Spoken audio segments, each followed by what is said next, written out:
Thank you, and can I welcome everyone to this, the 19th meeting of the Public Petitions Committee in 2019. Our first agenda item is the consideration of continued petitions. The first petition for consideration today is Petition 1548 on national guidance on restraint and seclusion in schools, lodged by Beth Morrison.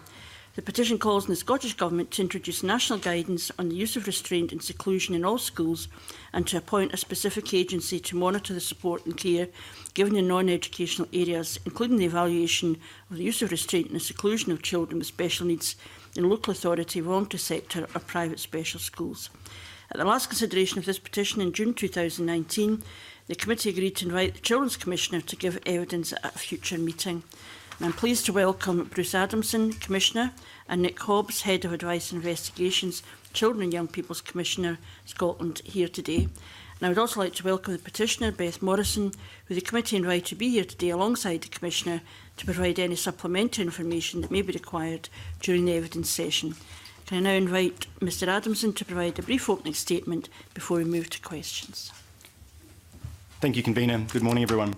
This is a human rights issue. This cuts right to the heart of children's rights to dignity and respect and the rights to be kept safe, to access an education that develops their personality, talents and abilities to their fullest potential without discrimination, the right to associate with other children, the right to be protected from cruel, inhuman and degrading treatment and not to be unduly deprived of their liberty. Restraint and seclusion interferes with all of these rights, and it is happening across Scotland. There's strong evidence that children's best interests often aren't at the centre of decision-making and that their voices are being lost in the processes around them. So it is important that we have national guidance on the use of restraint and seclusion of children in schools, and this must be introduced as a matter of urgency by the Scottish Government. Without robust national guidance, the Scottish Government is in breach of its human rights obligations to children. In addressing the deficiencies of the approach at the moment, it's important that we set this within the context of the celebrations of the 30th anniversary of the Convention on the Rights of the Child, and note the commitments by the Scottish Government to incorporate these rights into domestic law by the end of this parliamentary session. Only in this way can we fully protect children's rights. Where we're at in terms of being at this petition, with this petition and the progress that has been made is a huge credit to Beth Morrison, who I have the honour of sitting beside today, and Kate Sanger, who is in the public gallery, who have acted as fierce champions and human rights defenders on behalf of children across Scotland and supporting their families. And I also note the campaign that's been launched this week by Enable Scotland, In Safe Hands, a campaign to regulate the use of seclusion and restraint in Scotland schools, which we fully endorse. As the committee is aware, this is the first time that the Children's Commissioner, or indeed even the Scottish Human Rights Commission, any body of this type, has used its investigation powers in Scotland. We didn't take that decision lightly, and we sought through the use of these legal powers to draw attention to an issue that was being ignored. Our investigations established that there's a gap in the support available to teachers and classroom assistants due to the lack of this national guidance that's robust and human rights based, and that gap negatively impacts on children, increasing their likelihood of restraint and seclusion. And it also established that incidences were not being properly and consistently recorded across the country, and that makes it very difficult to introduce improvements in relation to policy. Our report on the investigation has on its front cover a hand which has a number of words associated with the emotions that the children and young people express to us. Sad, lonely, unloved, confused. The voice of children and young people sits at the heart of our investigation and the heart of this petition. Their voices are being lost, and unless we make radical changes quickly, those voices will continue to be lost and children's rights will continue to be breached. Thank you. Very much for that. Can I maybe just open up the questioning? In his most recent submission, the Deputy First Minister and Cabinet Secretary for Education and Skills outlined a plan to refresh Scottish Government's guidance on physical intervention and seclusion in the wider context of included, engaged and involved, Part 2, to provide more clarity on the definition of seclusion and further guidance on its use in practice. I wonder what is your view of this action by the Deputy First Minister? Include, engaged and involved Part 2 is about reducing the need for exclusions. And that is important, but it's set around that children have a right to an education set out in Articles 28 and 29 of the Convention on the Rights of the Child, and also the Article 2 of the first protocol to the European Convention on Human Rights. And exclusions are an interference with that right. And ministers are quite correct to seek to reduce incidences of exclusion and respond to children's behaviour. That's a legitimate thing to be doing. It's also a very narrow thing to be doing, and it's not what we're trying to address today. Our strong view is that the guidance needs to be specifically on restraint and seclusion and set within the context of children's rights. Because this is where because what we're talking about is children, and these are children who are communicating distress, and these are adults around them who don't have the support and the guidance to properly address that communicating distress. And so in order to have meaningful and effective guidance that actually works for those that are supporting these children, it has to be set within that context, the context of understanding the child, the context of working with the family and using some of the very good tools that we've seen from Beth and others in terms of understanding how a particular child communicates their distress, what possible traumas may have been part of their lives, and setting in place a very clear way of supporting that child, and then moving on to how you de-escalate and mitigate, and only at the very, very last resort would you move into restraint. So I think it's problematic to put the guidance within a very narrow piece of guidance, which is around exclusion and behaviour management, because we're not talking about behaviour management here. What we're talking about is children communicating distress and those around them needing the support to do so. So what we need is human rights-based guidance, independent of that. But I do agree with the government that it needs to be set within broad guidance, but it's broad guidance around children's rights and children's communication and the right to education and all of the rights I set out in my introduction. And that's best done through standalone guidance. It shouldn't be set within guidance around exclusions. If I can just add to that, Convener, I think the Commissioner's identified the issue with IEI2, which is that it is very narrowly focused around exclusions and behaviour management. And what we're looking for and what we've been calling for from governments is something which addresses restraints in the context of additional support needs, in the context of child protection and safeguarding, in the context of trauma-informed practice. And we know there are lots of really good discussions going on within Scottish education on all of those things. And the issue at the moment is that discussion on restraints and the location of it within that guidance is being siloed away from those discussions. And it needs to happen within that much broader context, because those are the things that teachers and support staff need the most support and guidance on. And so that's why we're calling for government to locate it in that much kind of broader context. Just to clarify, do you think the work that's involved around including engaged and involved part 2 should be being pursued at all? We need far more than a refresh. Yeah, but do we need a refresh? Well, we focused. Is it relevant at all in discussion around restraint? We focused on restraint and seclusion. So the elements of included, engaged and involved part 2 that deals with exclusions hasn't been part of our work. So I wouldn't speak to whether that part of the guidance needs refreshed. What needs to happen is to lift restraint and seclusion out of that guidance entirely, although you can leave a kind of a reference to it in there, and make sure that what we've got is a standalone piece of guidance that draws that wider link to all of those other issues, to additional support needs, to child protection, to trauma-informed practice. So it's not a refresh of IEI2, it's a specific standalone piece of work. Can I also say that I spend a lot of my time supporting families in meetings in schools where their child has been subjected to physical intervention and may have been injured. And when I go into schools and I take the guidance with me, the response is very often either they don't know about it or they see IEI2 as just being guidance, and I've actually been told several times, oh, it's only guidance, we don't have to follow that. Right, so we have an issue about whether it's actually relevant at all, or what its authority is. So I'm not quite clear whether you're arguing for this to become statutory and strengthened, or that it's completely the wrong route to go down around restraint and seclusion, and this is an absolutely inappropriate response from the Deputy First Minister then to say that this is his response to this petition.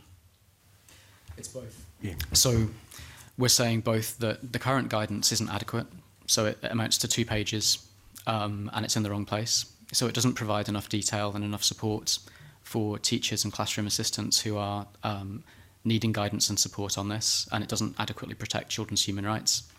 So it's in the wrong place to begin with, but it's also inadequate in terms of its content and its size, and its nature. So we think that it's inevitable that in order to deliver the human rights protections that are required, that guidance will have to be statutory, will have to be put on a statutory footing. Okay. Again, in his most recent submission, the Deputy First Minister said that, quote, there is a risk that any standalone guidance would increase the risk of inappropriate or unsafe use of physical intervention and restraint, as it would not be embedded in overarching policy or practice. Do you recognise that risk? No. I think that the concern is that it is getting lost at the moment. So it's getting lost at the moment within the overarching guidance because it's the wrong place for it, and that guidance is around exclusion. So it's already being lost and it's already inadequate. I don't agree with the Deputy First Minister that having standalone guidance that's rights-based, starting with the rights of the child, and setting out a comprehensive framework for supporting the child within the context of additional support needs and disability and everything else, providing a comprehensive framework around that, it is a positive thing. I struggle to understand why creating a new comprehensive framework that's rights-based and supports the child would in any way make things more confusing.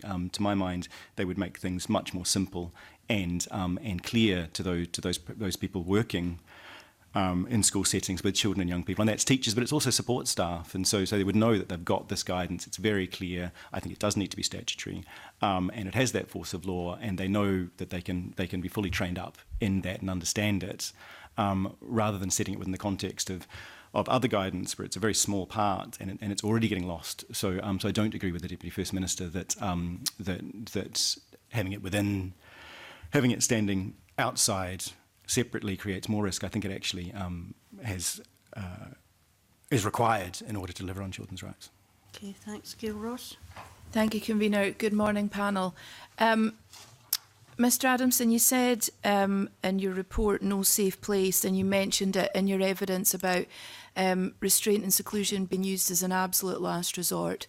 And you talked about the de-escalation techniques that should be used before that.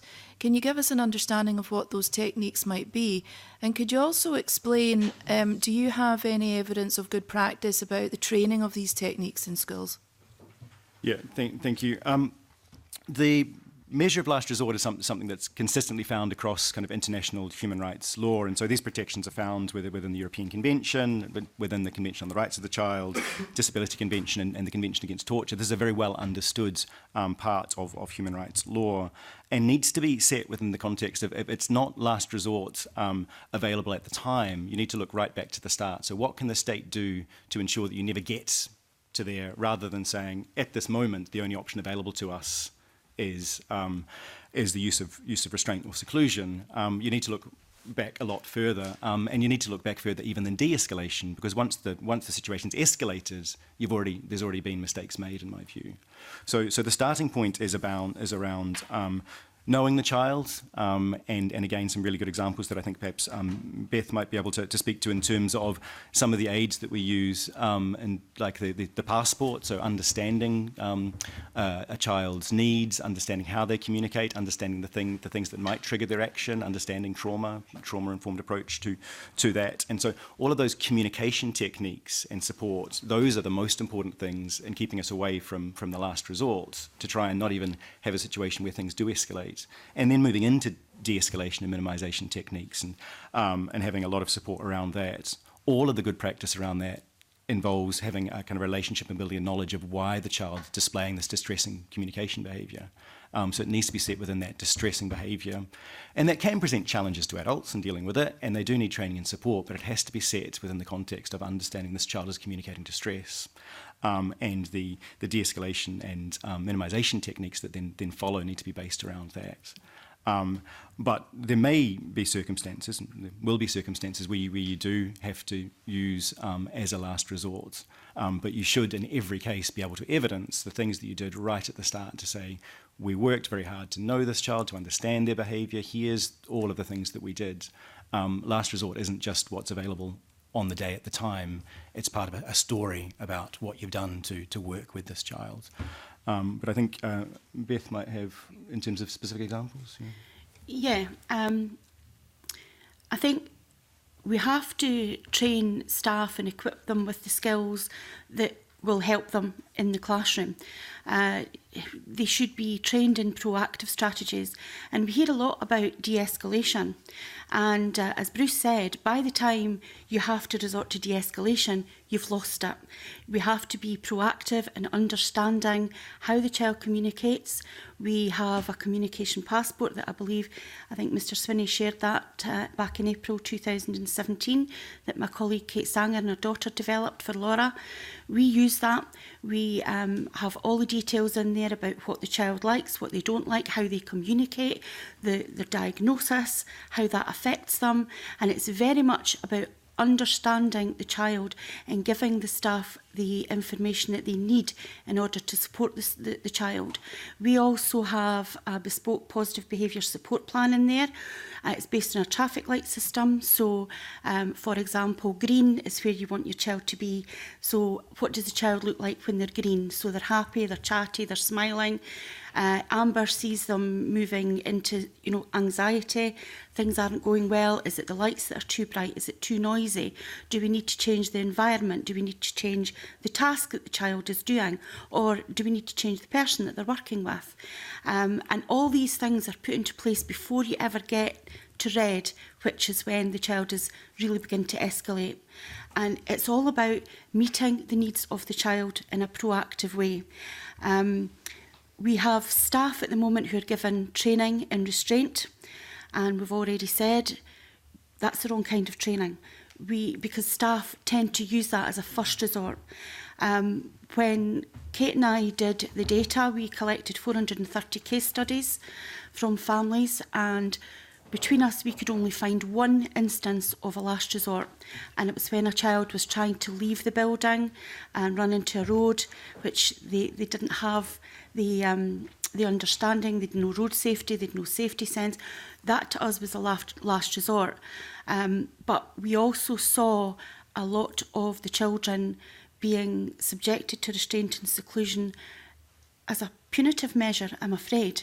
Some of the reasons given for the restraint and the injuries were non-compliance, refusal to do as they're told, shouting, cheek was another one, disobedience, non-specified behaviour. These are not last resorts. And remember, we're dealing with the most vulnerable children. These are children with disabilities who have very little in the way of communication. They've obviously not got any verbal language. So the only way that they have to communicate distress is through their behaviour. And when my son Callum was at school, he was at Carnoustie High School in Angus, and they used the communication passport, and we never ever had any problems with restraint and seclusion in that school. The staff understood Callum's needs, they met his needs, but most of all he was happy, and happy children don't challenge.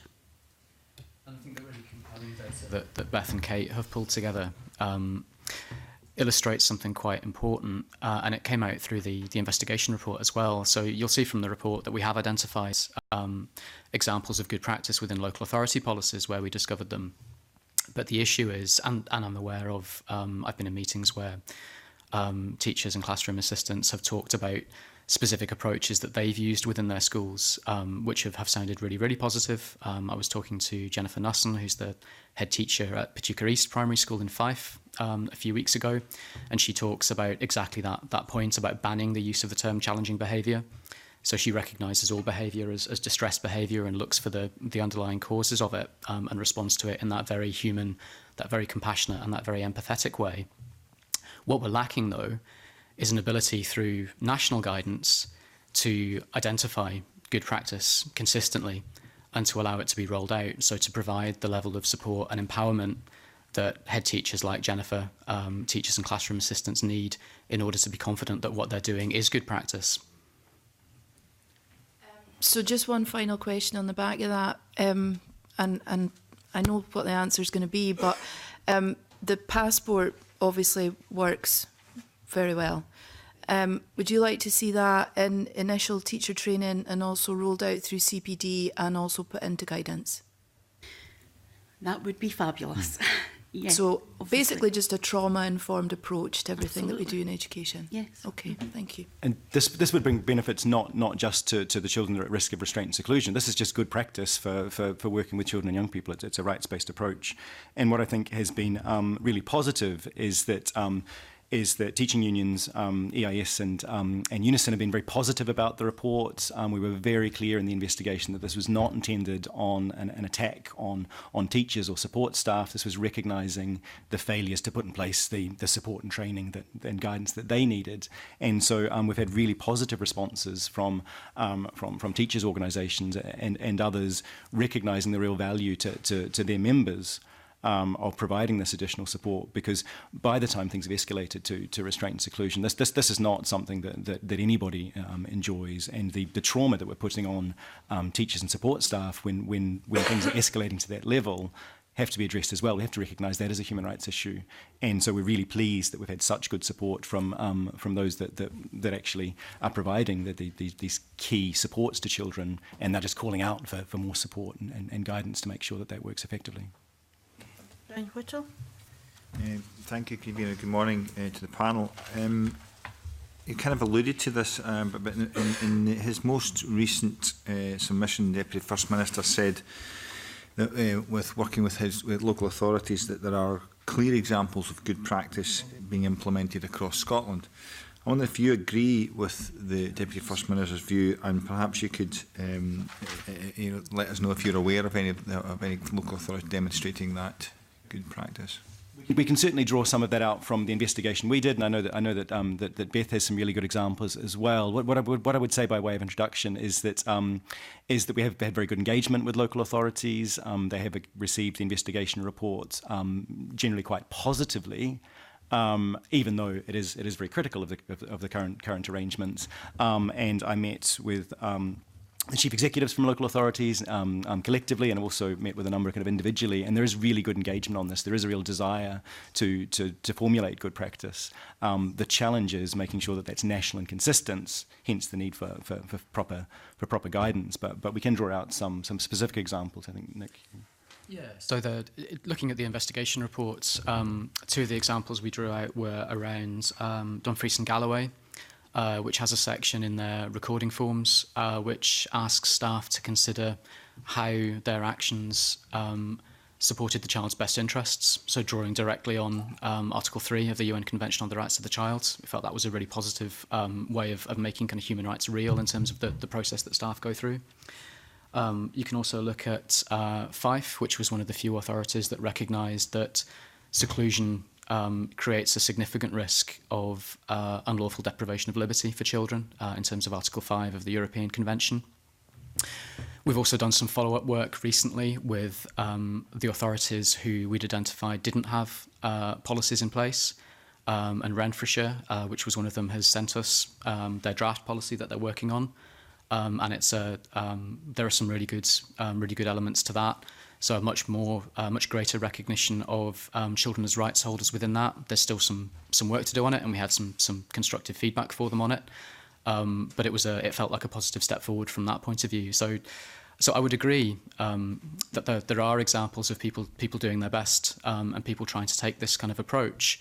But as I said before, the issue is, and the risk is, that we end up with 32 different interpretations of what good practice is, and what we need is a much greater ability to have consistency across Scotland, so that children in a school in the Borders or in Shetlands are getting the same level of human rights protection.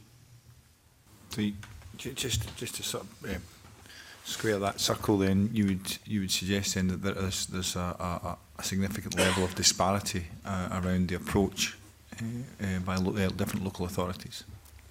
Yeah, and that came out through the reports. So even things as basic as different definitions that were being applied around what restraint is across different local authorities, different understandings of what that means, different ways of recording and reporting data. So quite a wide range of approaches and quite a lot of inconsistency, and that makes it very, very difficult to get a real sense of what's happening across the country. And we would very much take the view that the level of restraint and seclusion within Scotland schools is a pretty good barometer of the health of our education system, along with a number of other things like exclusions. It tells you something about how well our education system is working for those children who are most vulnerable. So not being able to have that consistent picture and that consistent understanding of what good practice is a real issue, and that's what needs to be solved.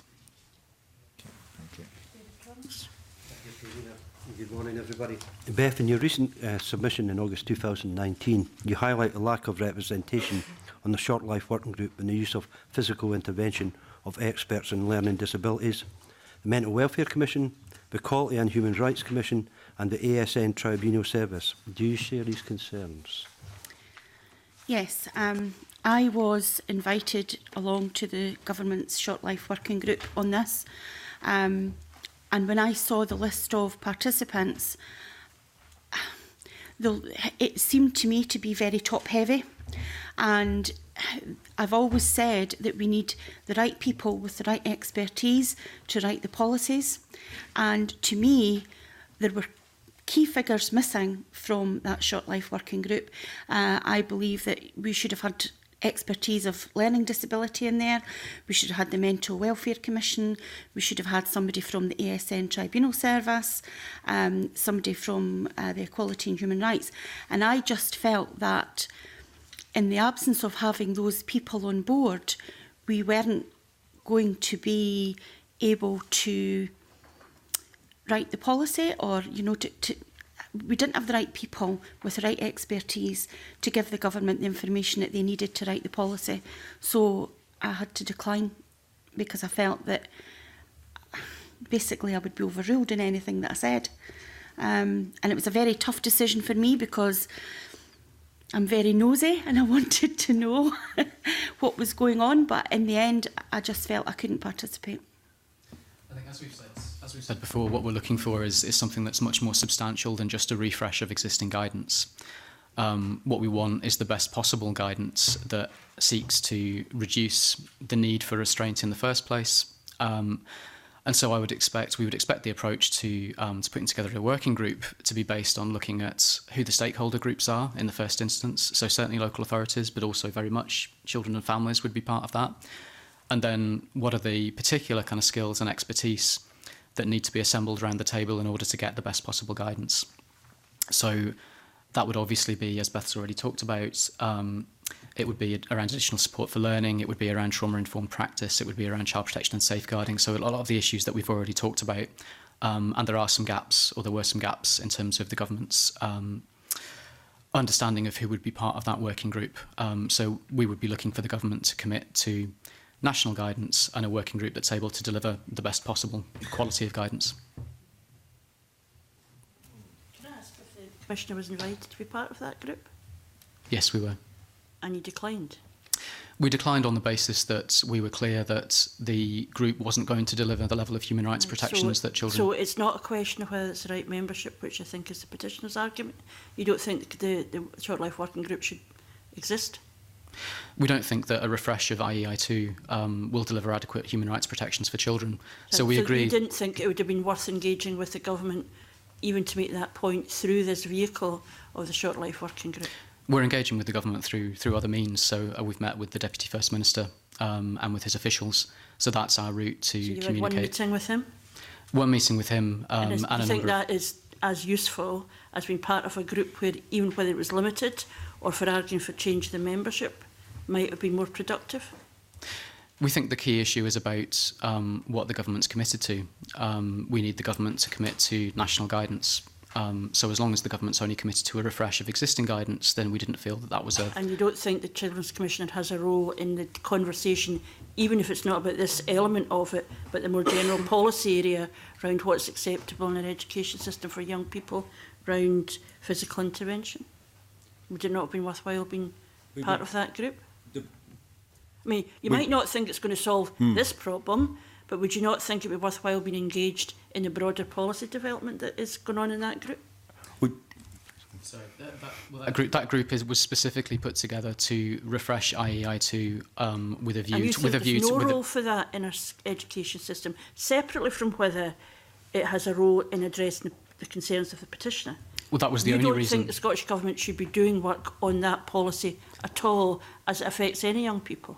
That was the only reason for the working group, was to look at refreshing the restraint part of IEI2. So it's not a broader refresh of IEI2, the guidance. It's looking at that particular element, those 2 pages on restraint and seclusion. Right, so if they were dealing with restraint for young people who don't have learning disabilities, you don't think that conversation, you don't think that is, am I missing something here? You don't think that work should be getting done through that? You don't think there should be a refreshing, involved, engaged at all? Well, we're not talking about involved IEI2 as a broader piece of work. What we're talking about is the 2 pages on restraint and seclusion. So that was the purpose of the working group, was to look at those 2 pages and to make kind of minor amendments to them. And as we said, we're very clear that that's not going to deliver the required human rights protections for children. It's not going to take us any further forward than we are already. So we don't see any purpose in... So there wouldn't have been a place for you to involve that discussion around human rights-based approach in that group at all? There would not have been any point in having that conversation. Is that what you're saying? I think in our day-to-day work, we're constantly seeking to hold government to account to the highest standards of producing quality law, policy and practice. The best way of doing that, in my view, is to engage government by holding them to account. The government has significant...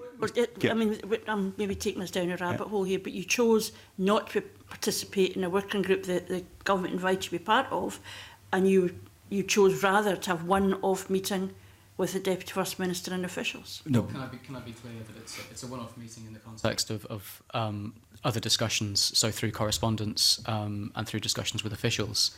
So I'm expecting another meeting with the Deputy First Minister in the next couple of weeks, because those negotiations with government are ongoing. They've taken a positive turn in recent weeks. So it's not a one-off discussion. It's an ongoing process of negotiation, one part of which was a meeting with the Deputy First Minister. Okay. And just to set it within the context of, we'd used these investigation powers for the first time. They are a significant legal power that the Parliament has given us, and the process we're then doing is holding government to account. But I think there are sometimes risks in involving becoming part of the government's process of policy development, because you become captured by that process. We do need to exercise a level of independence. So we need to require government to have that expertise, which they have the resources to bring in. But I am cautious about becoming kind of an agent of government by being too involved in policy development. Do you think you have a role in recommending other people to be part of the group? Rather, I can see the point, you might not want to engage directly. Did you make suggestions about others who might have been involved in the group? I mean, we've been in fairly constant discussion on this issue, as you might imagine, and as Nick was saying, though, there has been some more kind of positive turns. So we're always happy to assist in that. What we are very clear on, though, is what the skills that government needs to ensure to take a human rights-based approach. And across all of our work, we've been very consistent with government to say that it's an obligation on the state to make sure that they have the expertise and they bring that in.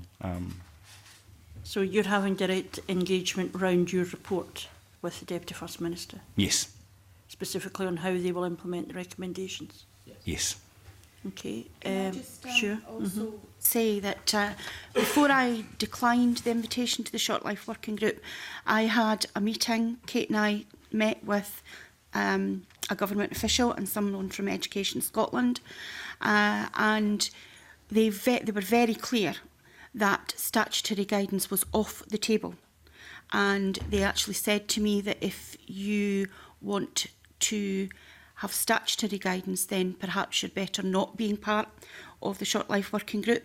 And I've always been very clear that I thought we needed statutory guidance.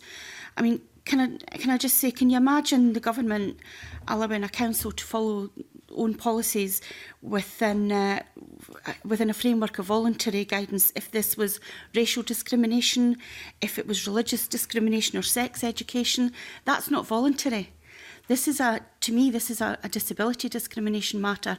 It's children with disabilities that are disproportionately affected, and I really felt strongly that we needed to protect these children in law. And when I met with the government official and the lady from Education Scotland, they were very clear that statutory guidance was not on the table. And that's really why I declined. I'm going to bring in Maurice Corey, who I think was really going to raise this issue around statutory, but obviously... Thank you. I must declare my wife is working as ASN, SEN classroom assistant in primary school and actually deals with these cases, so I hear all about this quite a lot of the time. Yeah, it's a difficult subject, but I think it's something that needs to be addressed. Can I just address something to Beth Morrison? You made in your sort of recent submission that you now firmly believe that we have no choice but to call for a robust legal framework that is statutory. Is that right? You're still of the same view? Okay? Absolutely, yeah, for the reasons that I've said. Right, so it was a bit of a shock when you were told by the officials that it was off the table. There's absolutely no question about that. Yeah, all right. I was very shocked, to be honest. And do you agree that the only way forward is to ensure guidance is followed is to create a statutory legal agreement? Yes, I do. Can you give me your reasons for that? Yes, because I've been doing this for 9 years. It's nearly 5 years since I was here the last time, in March 2015, and I have collected in the last 2 years, since June 2017, 430 case studies from 32 councils involving children with disabilities. Every single one of these children have a disability. I don't have a single neurotypical child. And the data that we have on that is absolutely horrendous. The injuries that are being inflicted on children like this, staff not supported, they don't have the skills or the training or the resources to be able to support the children. And we got IEI2 in June 2017, and I welcomed that at the time. And I also said that I thought it was a start, but it didn't go far enough. And I've had how many more children do we have to see being injured, being dragged along corridors, being held forcefully, causing bruises, scratches, abrasions, broken limbs, broken noses, broken teeth, hospitalised on oxygen because of restraint? Is it going to take a death in one of our Scottish schools to ensure that these things no longer happen to our children? When a child aged 6, 26% of my children that I represent are only 6 years old. 17% are 5, 18% are 7. How much longer do we have to wait until those children enjoy protection in law? We have all just welcomed John Finney's bill, commonly known as the anti-smacking bill. How can it be that a parent can be criminalised for smacking the child on the back of a hand, and they can be criminalised and prosecuted, when we've got children being restrained with such force, causing them injury in schools, and there is no accountability? We've now got a two-tier system in Scotland, and I believe we have to have a level playing field, and all children need to be protected in law, and that's why I'm still here. Can I? Sorry, Morrison. Yeah, can I come back on it? Can I ask you, this is quite interesting. Can I take it from what you're saying, Ms. Morrison, that you feel that those staff who are actually at the front, the coalface, all right, dealing with that child, are not getting the support further up the chain of command? Can I? And I'm talking about within the school, not area manager or anything. I'm talking about the head teacher. Are you feeling that? Is that coming out in your 432 replies? Yes, unfortunately. Right. So we've got a problem locally. Yeah, with the staff on the ground. Let's be clear, the additional support needs staff that we have are fabulous. They want to do a good job. However, they're at the bottom of the food chain, can I say that? And they are the least supported, and they're probably the least skilled academically, and I don't mean that to be in a derogatory way at all, but they're not given the training, they're not given the expertise. In a lot of local authorities, you can be an additional support needs assistant, just, you know, you don't have to have any training, you don't have to have any qualifications. There's a lot of mothers that are employed, but they don't have the skills to understand how children with disabilities communicate, and they're left to just, you know, cope with very little support. And in fairness to the head teachers, I think there's a lot of head teachers that really want to do their job as well, but they are limited with the resources that they get. There's no training opportunities, and what training there is usually on a restrictive practice. We're not getting the staff trained in proactive measures. My small charity offers very low cost training to families, and we're now in the position that when we do our training sessions for families, very often staff outnumber the families. And it's additional support needs staff, it's teachers, and they come to me at the end of the session and they say, I've learned so much from this, and they've paid very little money for it. Very often it's free. It's not even about resources, it's about giving the people the skills and supporting them to do the jobs they love. Can I, sorry, this is quite important. Can I just ask a sort of supplement? That point about your offering these courses, yes. What has been the reaction of the local authorities to that? I don't have any dealings with the local authorities. I don't get any funding from local authorities. No, I understand, but do you get any feedback from even at the local schools? No, well, no, that's not true. In Angus, where I live, I'm going to be delivering training in Angus, and that has been, they've come to me and said, Beth, we would like you to do training for our staff in Angus, and we're going to be doing that next month. Right. Mr Anderson, in your conversation with the Deputy First Minister and Mr Hobbs as well with yourself, does this ever come up in conversation at that level, that what Beth Morrison's doing? Is it ever discussed? Yeah, I mean, I think the Deputy First Minister is well aware of the work that both Beth and Kate have done on this issue over the years. And I think they're doing a hugely valuable job, both in terms of the... Yeah, but what's the government's reaction? I think Beth and Kate would probably know better than I do. They've had those direct conversations with... Yeah, I mean... something that we can pursue rather than you having to convey the conversation. So can I just get another couple of questions and then we'll try and wind this up, Brian? A lot of what I was going to ask has been already said. I think my concern here is...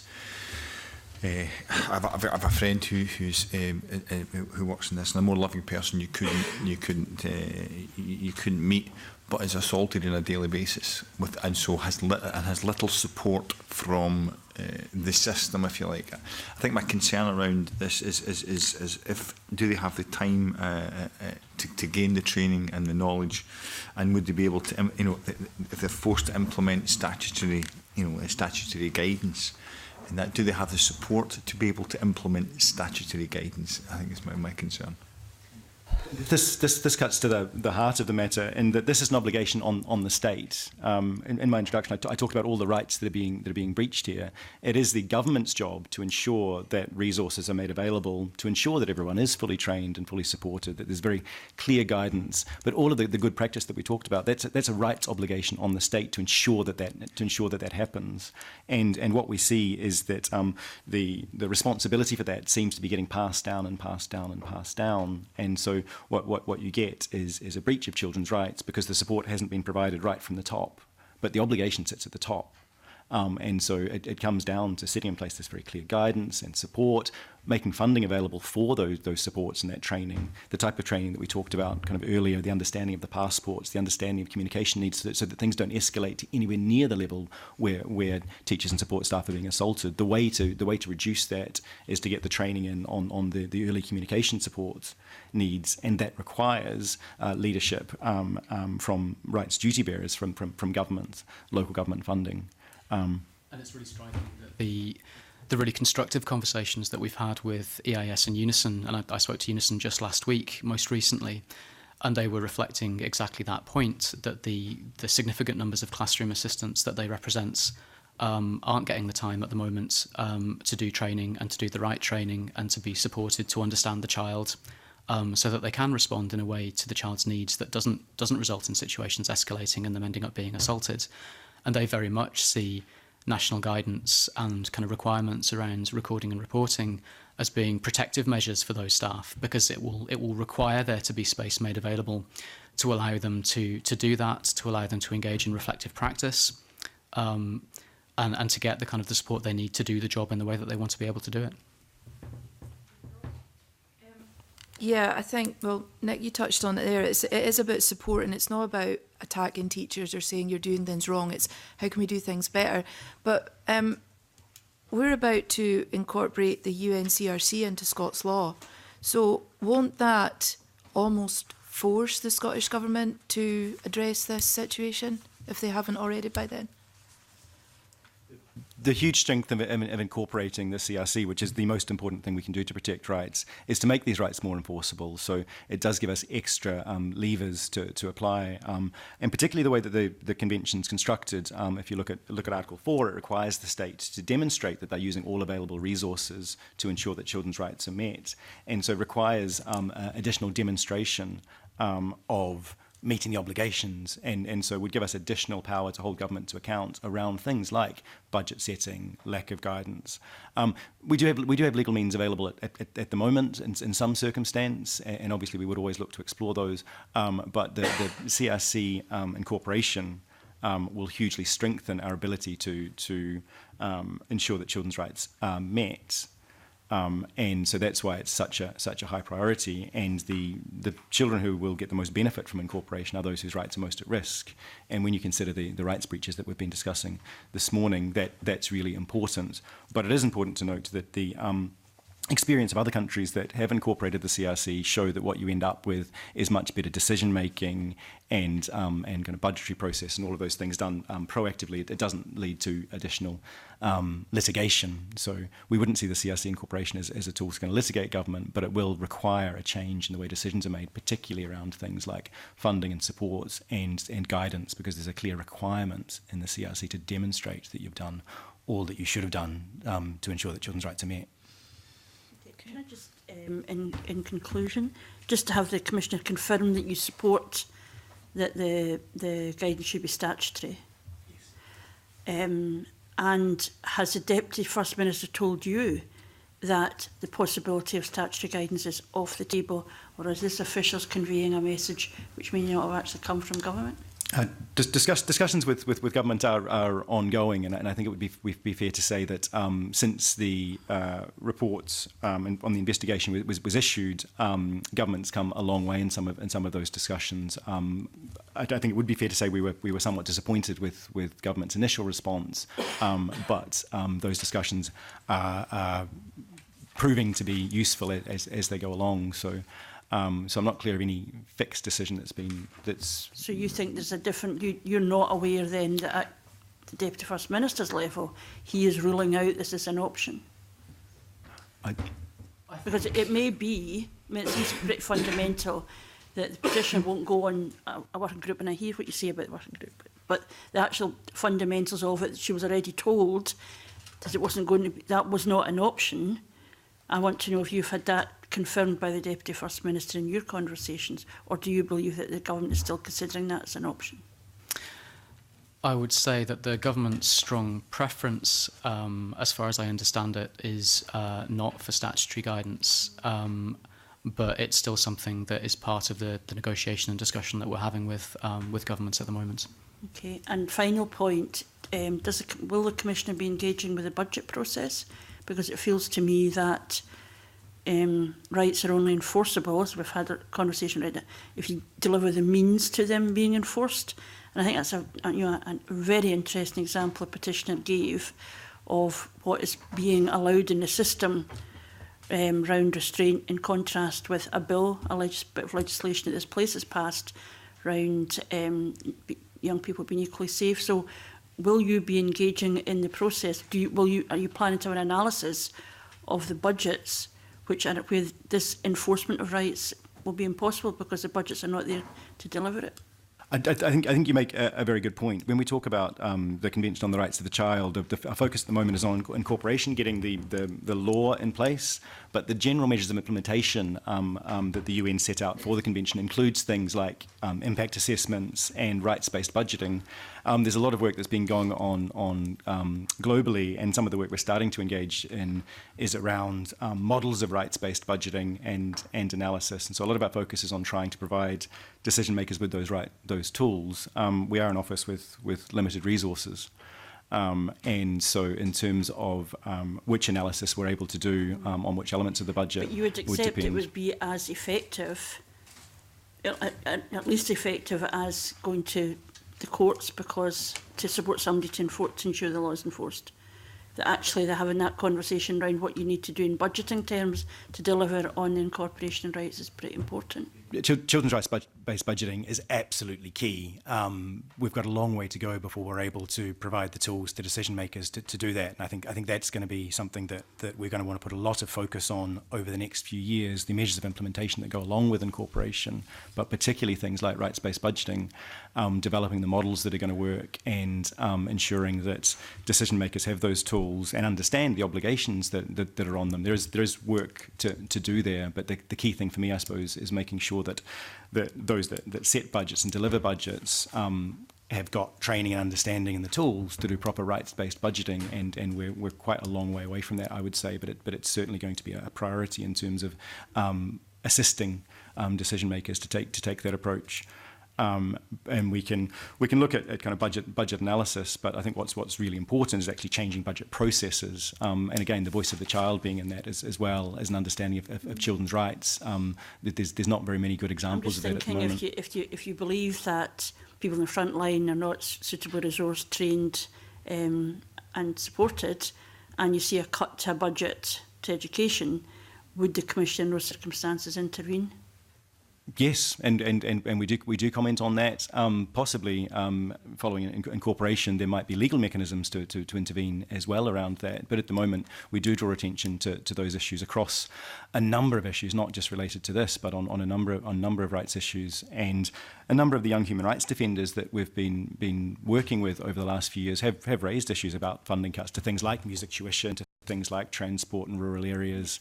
It's something that comes to our attention a lot through the human rights defenders work that we do, that many of the risks to human rights come from budgetary cuts. And so we do try and support young human rights defenders and bring attention to where cuts risk breaching children's rights. Okay, thank you for that. I think we need to come to a conclusion. I want to thank you for your evidence today and for all the written evidence that was also provided. I think it helped inform the committee. In terms of future action, there's clearly quite a number of issues here that have been flagged up. We always will have an opportunity to reflect on the evidence we've heard today.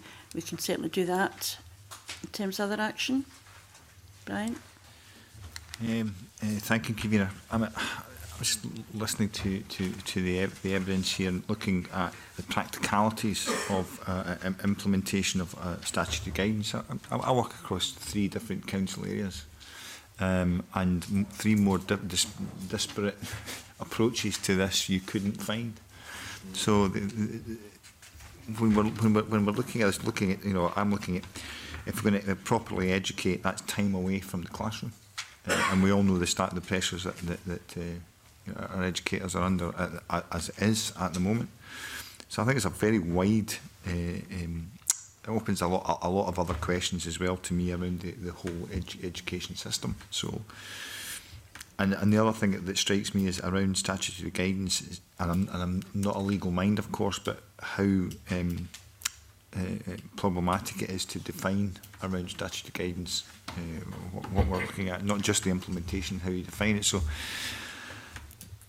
probably, my view is we would probably have to, I'm afraid, speak to the Cabinet Secretary again on this. I think the fundamental thing that's coming out of the evidence today is that there is at least a question mark on whether the Deputy First Minister has set his face against the very clear request that the guidance be statutory. And if he has, why? And I think there has been a change in this dialogue between what looked like an option, which was to refresh the involved, engaged. Now, I think quite clearly the message is that that's not sorting the bit of the problem. that has been raised in the petition in the first place. So it feels to me that there's a lot of work being done around this petition already. We're aware that it's been here for some time and we don't want to keep going back round and round. But I think that question of what's the Deputy First Minister's response to the Commission report and to this very specific and very strong request that the necessity of it being statutory guidance. And I think, Brian, we can explore these questions of have they done an assessment of even the viability, the doability of that would be worthwhile. So it maybe would want to invite the Deputy First Minister to give evidence at a future meeting.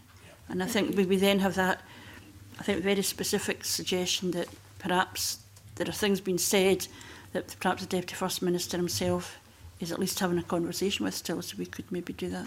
And we want to do that. We'll recognise that the Deputy First Minister is a very busy man, but it would be useful if we could progress this in reasonable time, especially given the Commissioner's report. Is that agreed? Agreed. Okay. In that case, again, can I thank you very much for your attendance, and I'm going to suspend the meeting to allow for a change of witnesses.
Okay, if I can call the meeting back to order.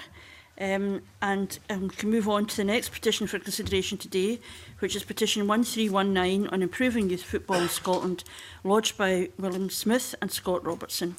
At our last consideration of this petition, we agreed to take evidence from both the Scottish Football Association and the Children and Young People's Commissioner at Scotland at a future meeting.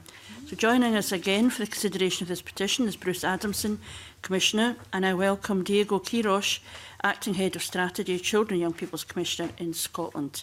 And we're just going to move straight to questions in this one.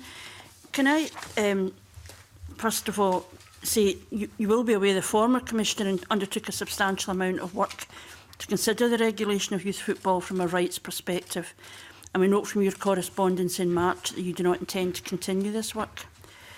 I wonder if you accept that youth football and some of the discussions and revelations around what has happened to young people in relation to abuse within football, that there is a particular issue in football where young people are manipulated because of their dreams, and that there is a unique, I would say, a unique context for what happens inside youth, what has happened inside youth football, and some of that can be about young people caring so much and having such ambition in terms of football that they may end up in a place where they may feel exploited, but they almost accept that as part of that experience. Do you accept that there is that unique issue around youth football? There are certainly considerable human rights concerns across youth football. It's not I wouldn't necessarily say that it's unique.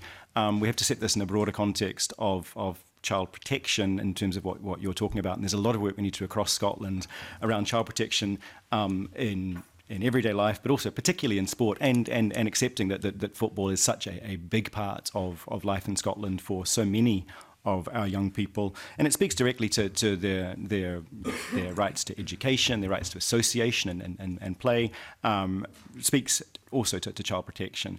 And so the office, I think quite rightly, put considerable resource into looking at this petition and supporting this committee and the Health and Sport Committee in your role as human rights guarantors in holding those in power to account to protect our children. And the report done in May 2015, I think, is a strong piece of work by the office and raised a number of issues relating to this petition. Obviously, in other places, there's much more detailed discussion going on around child protection in football, which is played out. I've commented a number of times in the media and worked with civil society partners in terms of child protection. And so I would say that there are a number of different aspects, some around economic exploitation and rights breaches as being discussed within this petition. And then in addition to that, there are broader and more complex issues around child protection. So certainly important rights issues that the office raised through the report, and broad work going on by this committee, but also the important role that the Health and Sport Committee has, and also the important role that the Scottish Government has in following up on some of these recommendations. The Health Committee is not doing any further work on it. So the Health Committee is doing no further work on it. The issues raised by the previous Commissioner, I'm assuming you accept, have not been resolved. Yes, not completely, no. That there is evidence that young people are not even getting their national minimum wage, and that's been signed off. That exploitation, which is evident, has not been addressed, and that young people right now at this moment are vulnerable in football because of the particular nature of that relationship with those who have authority. I wonder if you accept that, and if you do accept that, why do you not think there is a continuing role for the Children's Commissioner to ensure that these issues are addressed? I can't speak to the Health and Sport Committee, but again, I think it's concluded. It has concluded. But it produced a very, I think, a worrying report, but it's not doing any further work on it. We know that, but I'm asking you, the previous Commissioner did produce work which did highlight concerns. These concerns are unresolved. So I wonder why you think it's no longer the role of the Commissioner to address those concerns. It's not that I don't think it's the role, but I think that the value that the role of Children's Commissioner can add is to do that types of rights analysis and provide to decision makers that powerful evidence. And so the Parliament has a role as a human rights guarantor, and so the important work of this committee, but also the Health and Sport Committee, whose remit this sits within, to take that forward. No, with respect, this does not sit within health and sport. This sits in the context of young people being exploited economically and personally because of the nature of, I would say, the unique nature of football in this country. And the previous Commissioner said there were those concerns. He thought there were some things that could be addressed, regulation and so on. These are not being progressed. I wonder what meetings and discussions you've had with the football authorities about whether the recommendations or the concerns of the previous Commissioner have been progressed.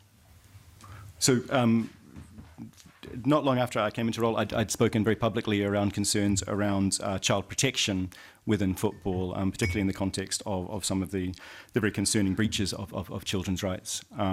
And following that, I had a meeting with the Football Association around a number of issues and canvassed very many of these things and kind of reiterated the concerns and had discussions around kind of progress, also working with Children First, who have been leading on the child protection element of that.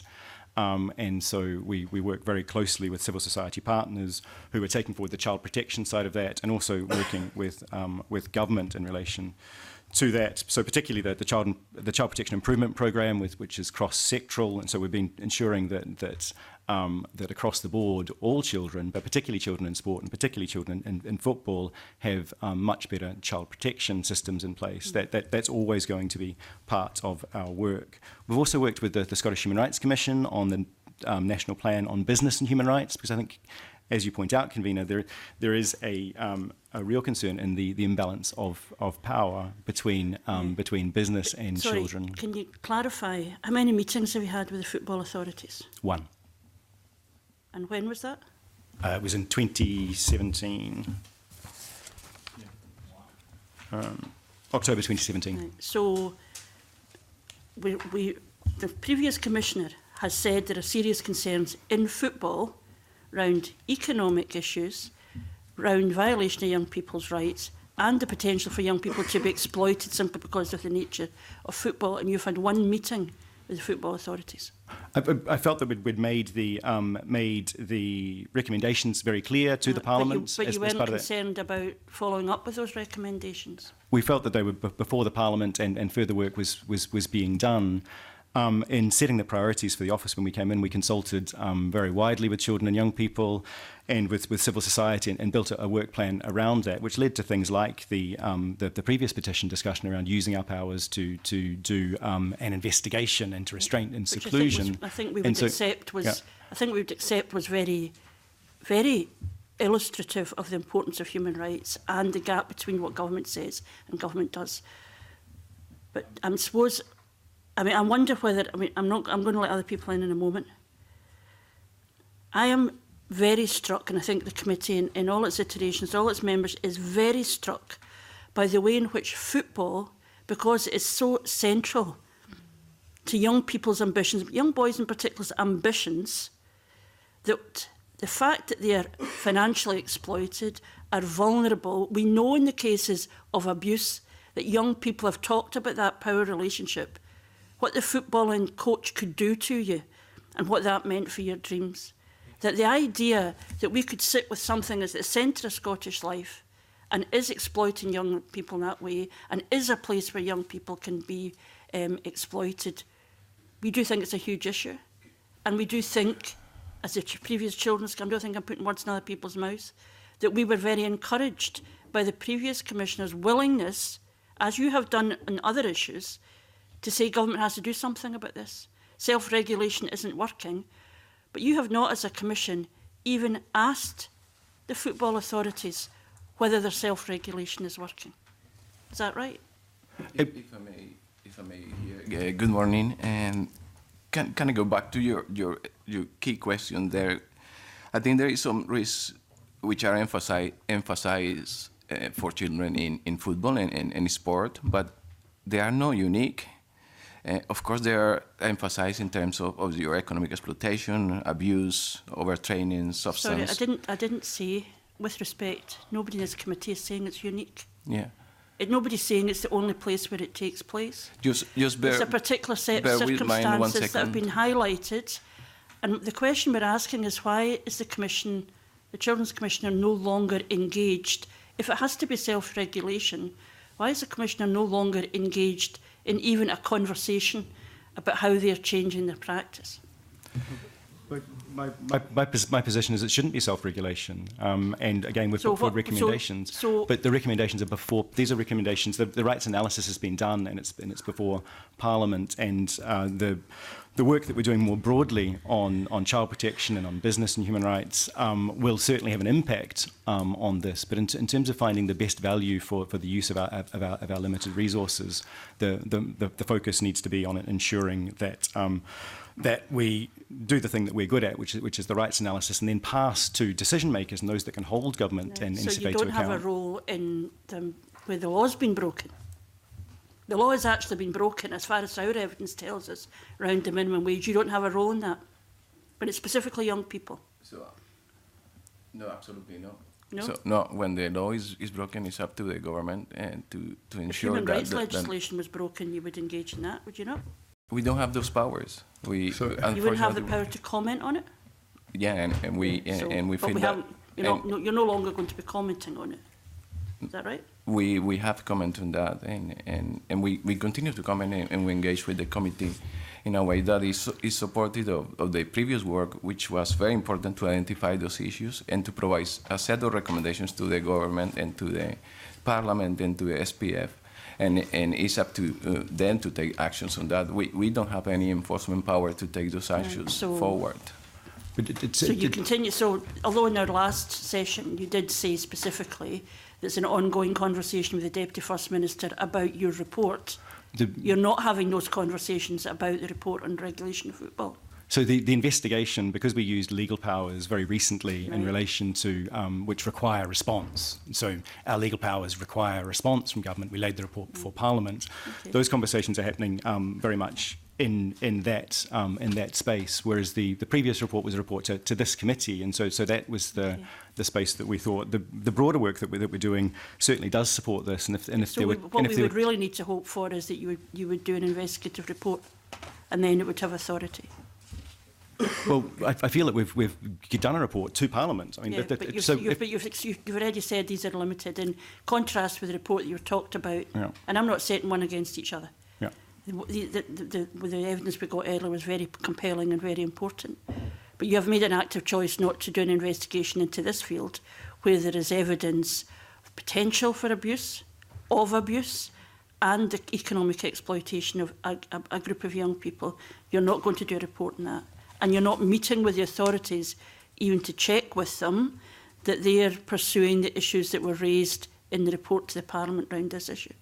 So in terms of when we do investigative reports, the keys are looking for gaps. And so with restraint and seclusion, the reason that we used the legal power for the first time ever was because we saw a very clear gap in the evidence base that was available, and we needed to compel that evidence.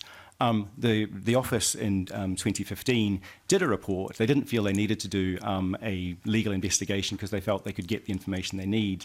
That was then given to Parliament with a view that could be taken forward. In terms of the future role that we would play, we'd have to be very clear about what particular value the role of the Children's Commissioner, as opposed to the role of members of Parliament as human rights guarantors through the various committees and holding government to account. Need to be very clear about what particular role that we can play to add to that. And I think that within this petition focused on the economic elements of it, the recommendations were very clear. The work on child protection, that's much, much broader. You haven't had a conversation with respect with the football authorities about whether they continue to pay people £1 a week. You haven't had that conversation? So the conversation that we'd had previously, we'd talked about that, but we haven't had any follow-up conversations. Okay, my apologies for hogging this. Brian Whittle? Thank you, Convener. I think a lot of the questions quite frankly, I was going to ask are kind of superfluous, really, because of the Commissioner's intention not to continue the work. Because my worry here, of course, is that previous Commissioner had stated quite clearly that the balance of power is stacked very heavily in favour of football clubs rather than against the best interests of the child, which would leave exploitation open to exploitation there around. Because my view is that some, and I'm going to say some of the powers that be are looking on children, 15-year-old players with multi-year registrations, which you would argue could restrict young people's life choices. They're viewing that as protection of an asset rather than looking at the protection of child protection. So I don't know what your view is on that. Well, hopefully I know what your view is. I'm going to ask you that. But if the power rests with the club and not with the child here, and that without question, we have heard evidence here about protecting of asset rather than looking at child protection. What's your view on that? Can I ask you that first? Absolutely. And in terms of future work on this, I think I need to be clear that there wasn't a kind of program of work. The program of work was around the creation of the report, which we looked at, but there wasn't a clear program of work laid out when I arrived in the office. And so it's not that we won't ever engage with these issues. It's just there isn't a current program of work in our work plan that kind of builds upon that. The point you're making is absolutely essential in rights terms, that we start by talking about these are children and they're entitled to the legal protections that are provided in the international human rights framework and within our domestic law, which recognises that childhood is a time of special care and protection. And it's one of the reasons that we created the Convention on the Rights of the Child, and it's why it's such a high priority that we get the Convention on the Rights of the Child incorporated into domestic law, because this will give additional levers to hold government to account when it's failing to provide protection for children. So the best interest of children should be put first, and the examples around kind of the impact of young players that came through also in the report about kind of restrictions on kind of movement and being seen as an asset are concerning, and that's why the strong recognition that children don't have the same political or economic power as adults. Again, that's why we have the CRC. There's an inherent imbalance, and when you start to include the commercial interests related to football and the power that they have, that imbalance becomes even more prominent. Work we've been doing at the European level, focusing on business and human rights, but also in relation to some interesting work recently on children's rights in the digital world, and we've been looking at the power of social media companies in relation to children. And I think it's an interesting analogy in terms of the real imbalance between big, powerful companies and forces and children, and that's absolutely true. So we need to be careful around children's capacity to understand the nature of the relationship that they're getting into, bearing in mind that children will often agree to something because of the hopes and dreams that the convener spoke about earlier, and become in a situation where, as a consequence of that they're open to economic exploitation, but also further risk of harm. And I wanted to say that I think one of the values of that report is that highlights that precisely point that you're saying, the accountability gap that exists, and then disparity and asymmetry between powers, and that is reflected in the work that we do constantly, and that issue as the issue of children participation or safety of children cross a number of sectors. It wouldn't be appropriate to treat this as a only relevant and focus only on football. On the contrary, by working on these areas, that is something that we learn from this piece of work. Even if it's not football, we will contribute to the protect children in all other areas, and that's the work that we're doing with private actors in terms of digital rights in ENIA, and all this is a learning from that. So I think that the issue is not we identify some key rights in terms of and the content of football. But those issues continue to be addressed by the office in all the work that we do day to day. Okay, I'm going to just for your understanding here, where my background lies, having been chair of the Coaches Association in Scotland, having been a level 4 coach for the last 20 years and worked in commissions and whatnot. All sports don't have this issue. A lot of sports are much tighter than this. My problem here is that football is unique within the sporting our sporting culture, in that they can tie youngsters up into long-term contracts. And I think what I'm hearing here is we have such significant media attention and investigation into the exploitation and abuse of children within a footballing context. I can't get my head around, as the convener said, I can't get my head around why the Commissioner would step away from that when there's such a significant amount of attention being put on that. I mean, where's the statutory rights within? Is there a role for that? Because what's getting me, we're now the ones that's left with this. There's nothing else. There's only the Petitions Committee that's left with us, which has sat here since 2010. And my concern here is that we haven't moved on with this. This hasn't moved on. There has to be a role for the Commission in this. Surely there's a role for the Commission in this, with such a major significant attention put on it.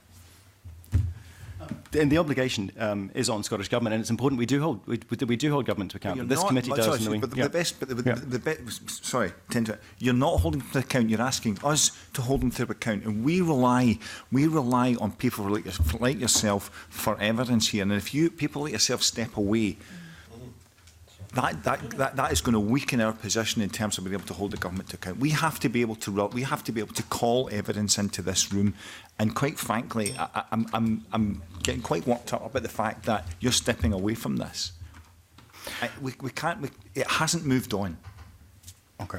I think that one of the key things, though, is the issues that have been raised, though, are very clear, and so that the questions to put to the SFA when I understand they'll be coming in are very clear in terms of, so the rights framework's clear, the questions to put to them are there. What we're talking about is accountability, and the powers of accountability that the Parliament has are very strong, and so you can get those accountable to come in and give evidence in the way that I can't, and so I think that it's really important that these questions are continually put to the duty bearers who are responsible for them, and again the SFA in its communication set out that they have made some changes. Those need to be aired in the public forum of this committee, and understand they will be, and they need to be held to account. We need to ensure that government understands its role in ensuring that children are properly protected as well. And so the broader work that we're doing in the legislative framework around incorporation helps with that too. My concern is this: if this petition comes to an end, those within, and again, this is not across the board, but the legislation that currently stands, we know, allows a certain amount of exploitation, or serious exploitation in children, if those people so choose. And if this petition comes to an end, what that means to me is basically those who are the exploiters have sat it out and have made it to the other end of this petition without the change. That's where my concern is. And it's important that the recommendations create the public dialogue, and I think it's very important that we recognise that the child protection work is going on much more broadly. There is continuing work on child protection. In relation to the economic exploitation, it's important that these issues are continually put and challenged within the context of business and human rights. I would also say that in terms of the power of my office is limited. The main power that I have is to report to Parliament. That was the result of the restraint and seclusion work, is reporting to Parliament to support you as human rights guarantors, to hold those in power to account. And so I work directly with children and young people across the country. I work with campaigners to try and amplify their voice. But the power that the Parliament has to hold duty bearers to account is a key element of this. Yes, thank you, Kavina. Well, I absolutely endorse what my colleague Brian Whittle says, Commissioner, about this, but it's really truly appalling that there seems to be a lack of effort from your office to take up now what was being said by Tam Bailey before, because he was very clear that if we create a transfer market for children and young people, we are treating them as commodities. And this follows on this question about assets. And this is really appalling, okay? And it's quite clear nothing seems to have been done. And you have a position to do that, to report to us that you've done this and been to talk to them, to hold the SFA and SPFL to account. I mean, it's logic. It doesn't take the brain of anybody to do that. So why aren't you doing it? I think we've been very clear that we support these recommendations. We've expressed that previously the SFA, the position hasn't changed, but the ability of Parliament to bring them in and to hold them to account is where the power lies. But we certainly wouldn't take any kind of change in position. That the evidence that's been put forward in terms of what the rights framework is. Provides that question. The problem. I mean, where is the barrier to getting some success on this? Because this, as Mr. Whittle said, this has been going on in the conveners. This has been going on for years, and nothing seems to have been done, or nothing seems to be accepted. I mean, are the SFA, SPFL so powerful we can't talk to them or we can't deal with them? So the issues. The reason that we moved away from that is because the issues have been identified, have been addressed, and the report has provided. Been addressed. And the report has provided a set of recommendations to address those issues. So your question is absolutely valid. Why this continues to happen? So this continues to happen because the practice of those who have the responsibility to action those recommendations have not done that. So that's the key of the issue. Right. And do you share the view of the former commissioners on this question of issue of compensation payment and accept basically its exploitation of children? The work of the office is continues to be the Do you agree with the that? position that there is. But there do is you concern agree, around Commissioner, to that point, exploitation of children? In terms of the restrictions on. Well, just simply in this case of young footballers. Yes. And their dreams. It's taking advantage, correct? Yes, I think there are real concerns that have been brought out by the work that the office has done, and there needs to be a public accountability of that through the mechanisms that exist through the Parliament. Okay, thank you. You know, like Audit Scotland would hold organisations to account, but they would also follow up on that. Would you not consider that useful to follow up in your own report? Yeah, so we work very closely in terms of holding government to account and reminding government of these obligations. But not meeting with the football authorities to ask what they're doing, to ask if there's been any change behaviour. I'm trying to think if there'd be any other set of circumstances where there was evidence that young people routinely were being held somewhere that they no longer wanted to be, that they were commodified, and that while working there they wouldn't be getting the statutory minimum wage, that you wouldn't see it as your role as a commissioner to intervene? It's certainly our role to bring it to bring the attention which was done. I mean, this is before this is an issue that's before the Parliament, a place that actually has the power to hold duty bearers to account. So you don't revisit things then? You wouldn't see it as your role to revisit. I mean, if you produce recommendations that are really challenging, and everybody says, you know what, we're not listening to you, you just say, well, fair enough.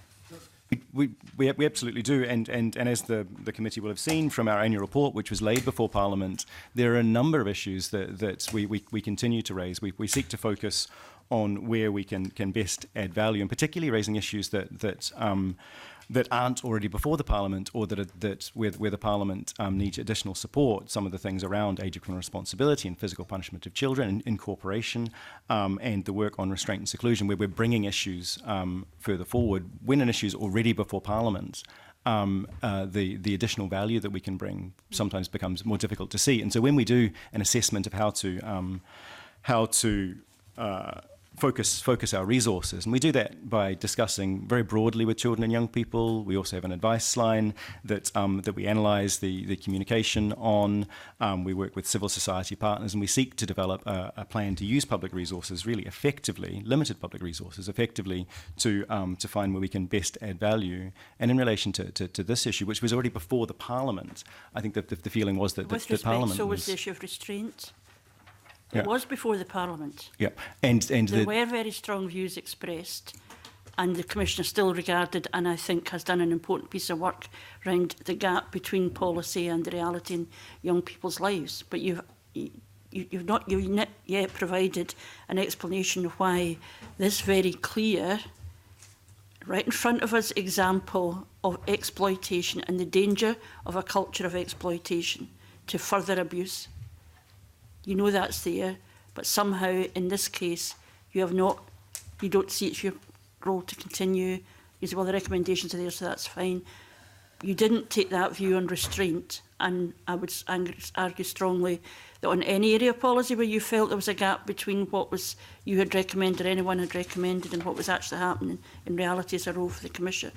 I think what we're wrestling with as a committee, why uniquely this evidence of exploitation is not even been followed up. The restraint seclusion. The thing was there was a big evidence gap which we used our legal powers to fill, and so there was an additional piece of work that was required there in terms of using our legal powers to get that information and put it before Parliament. I think there was a lot of evidence provided by the petitioners very effectively around the question of restraint.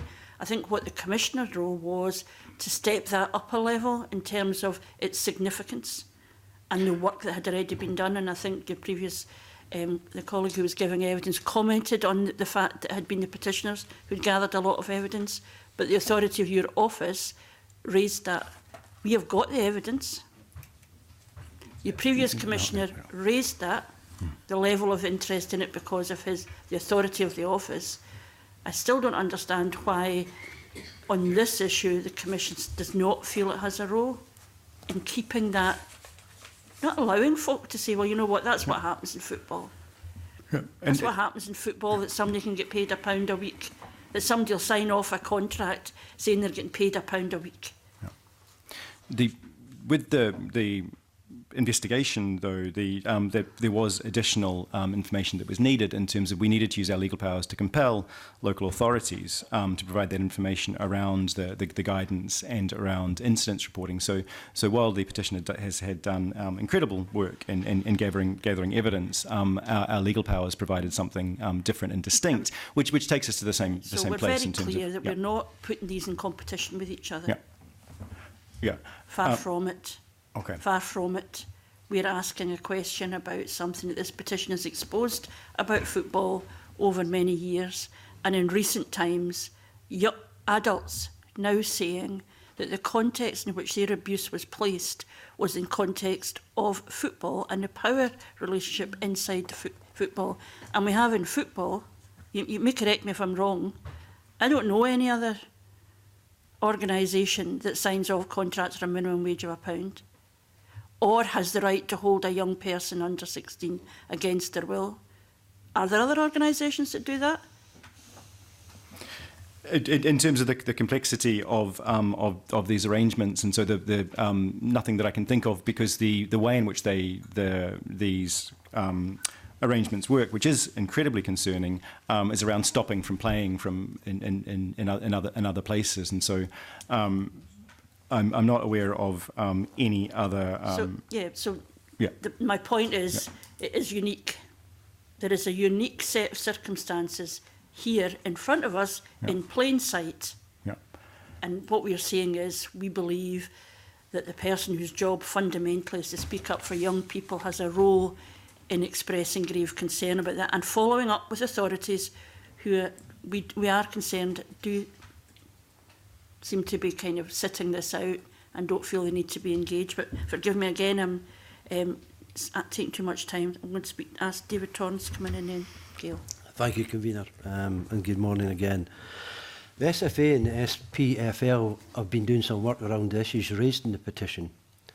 What have you've been back to visit them and evaluate what that work is, and what assurances could you give the committee that they've got the well-being of young children at heart, seeing as the last time you actually met with them was 2017, and that's your own evidence? They obviously do publish a lot in terms of their progress. In terms of assurances, though, the human rights is about law and putting legal obligations on the state. And again, this is why incorporation is a really powerful thing. We've seen the work around the creation of the Young Players Welfare Panel, and so we're noting some of the things that they're publicly saying. But it is important that we're. You're noting, are you not going back to visit and say what evidence is there that this is working or it's not working? Yeah. Again, because this is a matter that's before the Parliament, we felt that there were others already engaged with this process. So. I just think that's a fob off. This is a matter for the Parliament. No, I'm not saying it's just a matter for the Parliament, but I felt that we had invested time and energy in setting out the recommendations, and they were in the public domain and before Parliament, and so the focus of our energy was being put into other places based on those consultations with children and young people, and based on all the evidence before us where there were some other real gaps, and so that's where the focus of our resource and attention went. So you can't give any assurances at all that the measures that are put in place, it's got the heart, the well-being of the young people at heart? So could you repeat the question, please? The measures that the SFA and SPFL have put in place just now, you can't give any assurances that they've got the young people's well-being at heart? I think that it would be a matter for the SFA. I can't speak to what they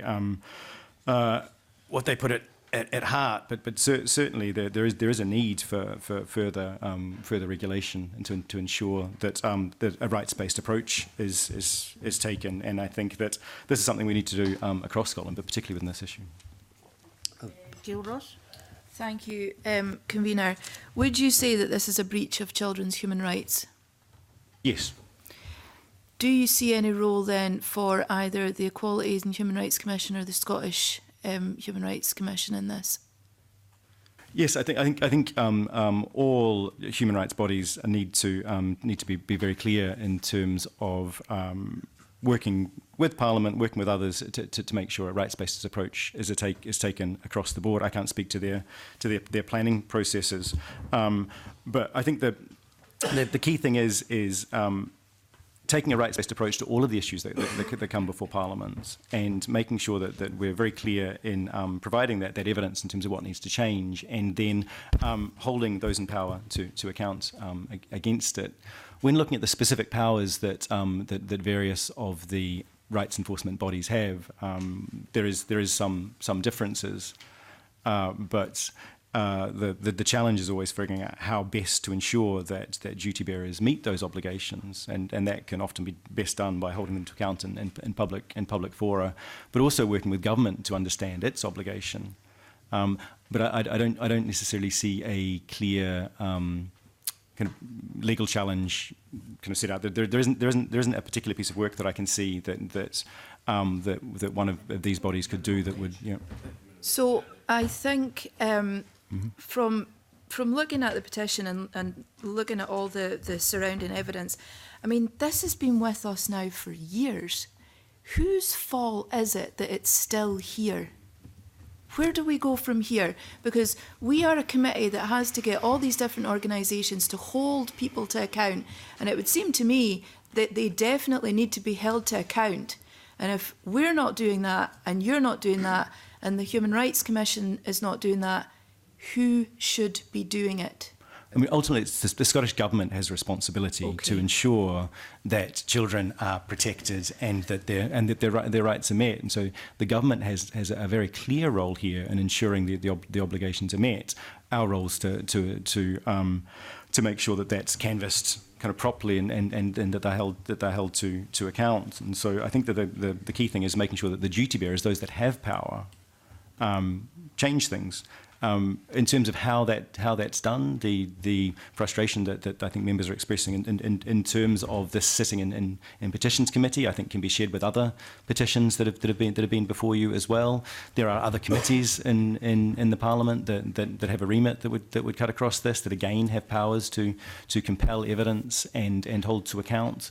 I think the key issue is, again, what you mentioned is issue and enforcement.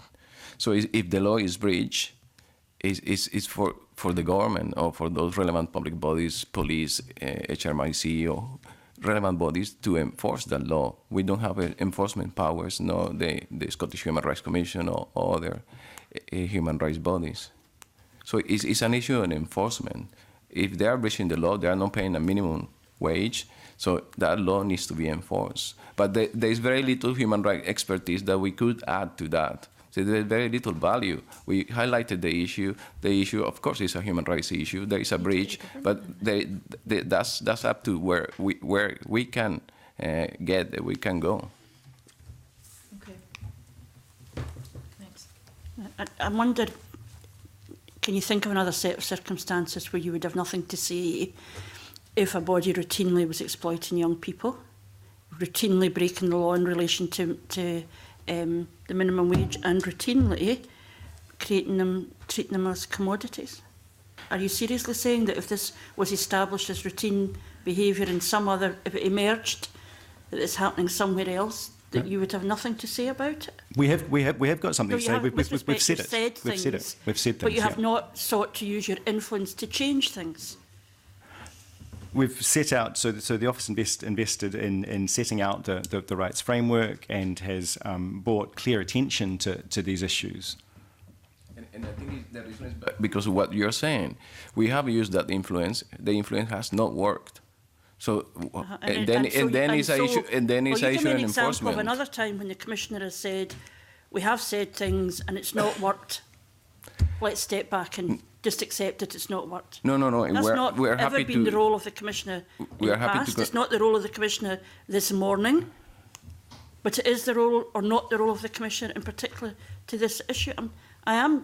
It's not that there hasn't been work done, but the idea that the person whose job it is to speak up for young people has chosen not to check whether those issues that were such grave concern and continue to be of grave concern, that the weight of the office has not been brought to bear. Yeah, of course you haven't got enforcement powers, but you do have authority. And I genuinely am struggling to understand why, in these circumstances, you're saying this is not for us.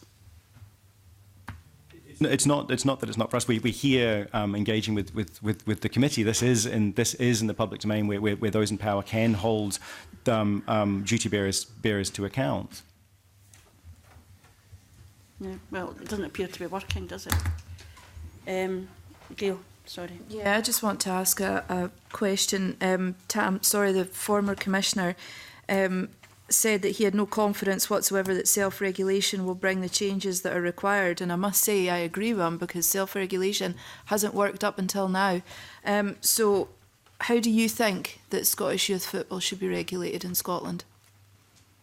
In human rights terms, it's important to have the strongest possible legal protection. I think there may in some circumstances be a legitimate place for self-regulation, but I think when we're talking about human rights issues, and again, given the concerns that have been raised throughout this work, I think that external regulation set on a statutory basis there's a compelling case for that.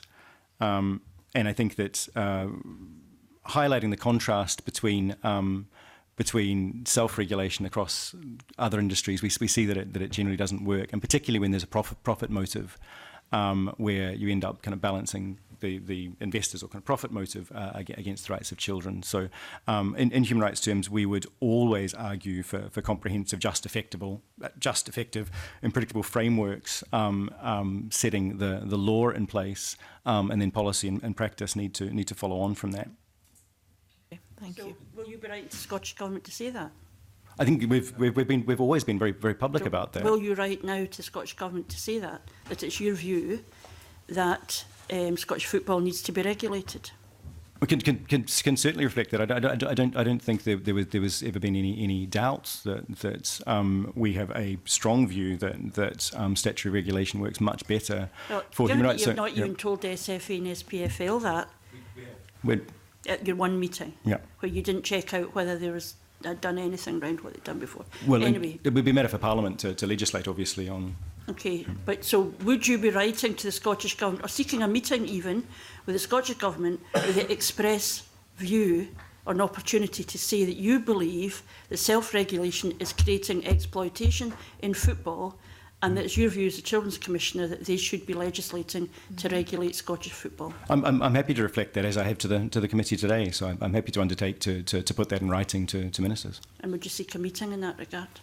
I think if it was seen to be useful, I think that the challenge is that what more is there to say after being very clear about that, and so I could seek a response from ministers as the committee could on that point. I think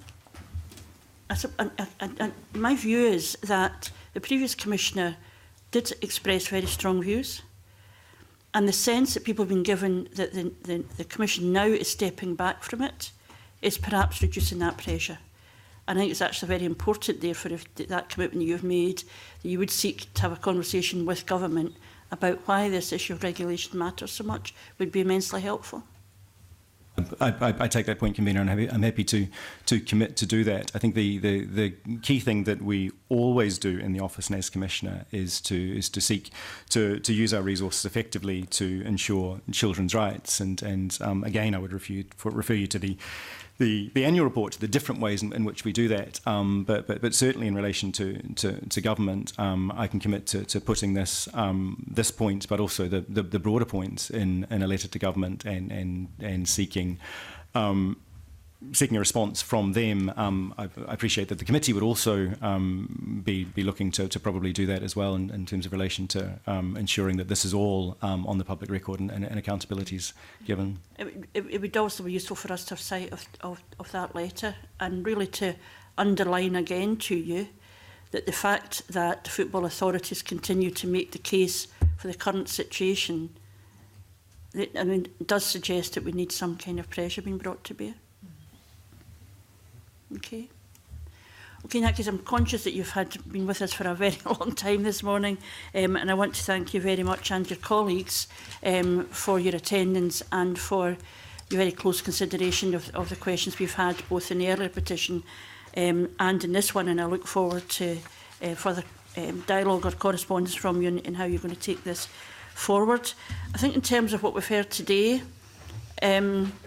we were in a process of producing a report. We are wanting to speak to the football authorities.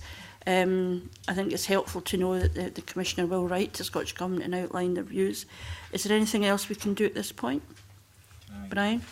Just a point. I just want to highlight the fact that football and many football coaches across the country do a great job, and we would support the work that they do. I think the concern here is the current legislation seems to lie. It is open to those more unscrupulous people, and it is, as I can say this quite categorically, football is fairly unique in its ability to if those unscrupulous people decide to exploit, they can. We know, or do we, that this petition hasn't moved on significantly, or has it actually? We don't know that. And the one thing I would say is the ultimate issue here is around statutory legislation, and in my view, that statutory legislation and sport has never really gone well together. Can I suggest that we take this evidence away for another session and discuss this specifically, because it's the longest petition that's sat within the Petitions Committee, and this needs to be moved on. I am very adamant that we should not let this go, because at the moment it seems to me nobody else is following this up.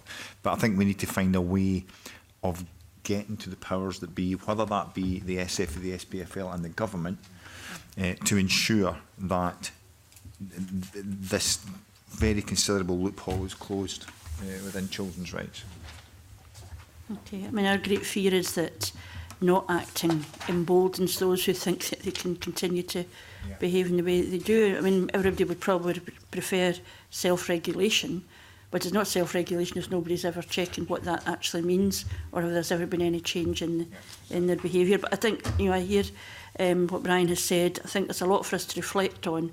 We have got a further session with the football authorities, and that will provide us with a further context for our report. So with that, can I again thank you very much indeed for being here, and I'm going to suspend briefly to allow the witnesses to leave the table.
If I can call the meeting back to order, and we will now deal with the final continued petition for consideration today, which is petition 1715 on closed containment for salmon farms in Scotland, lodged by Mark Carter on behalf of Marine Concern.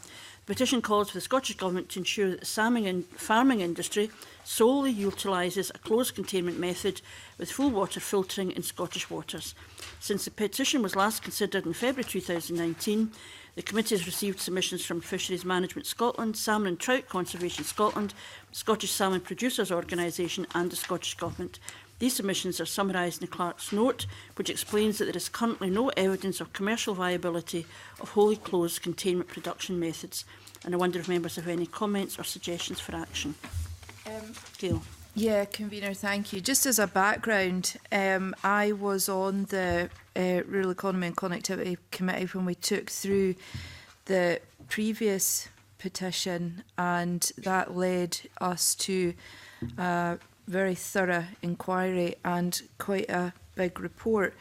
And there is a bit in our papers, and it says progress since the committee reports, which I was quite interested to read. I think that there's scope for us here to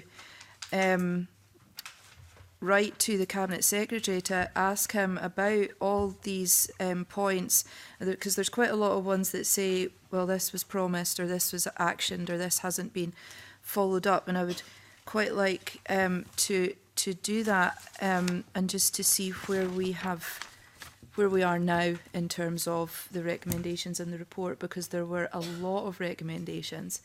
As to the actual the petition itself, I think that we went through the closed containment issue in the committee, and we had a lot of different evidence about the environmental issues. I think that we're not there yet in terms of research and development of taking these cages on land.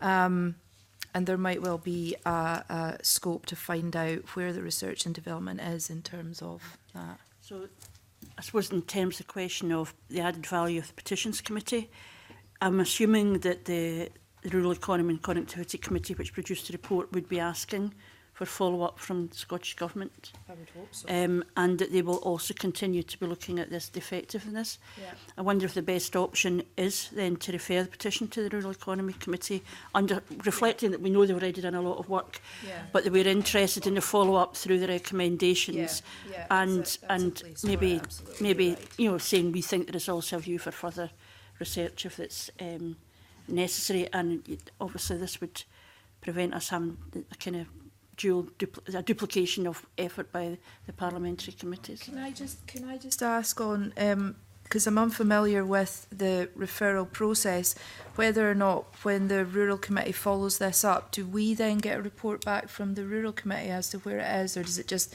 it just sits then with Rural? They take ownership of the petition and the issues that are highlighted in it. Okay.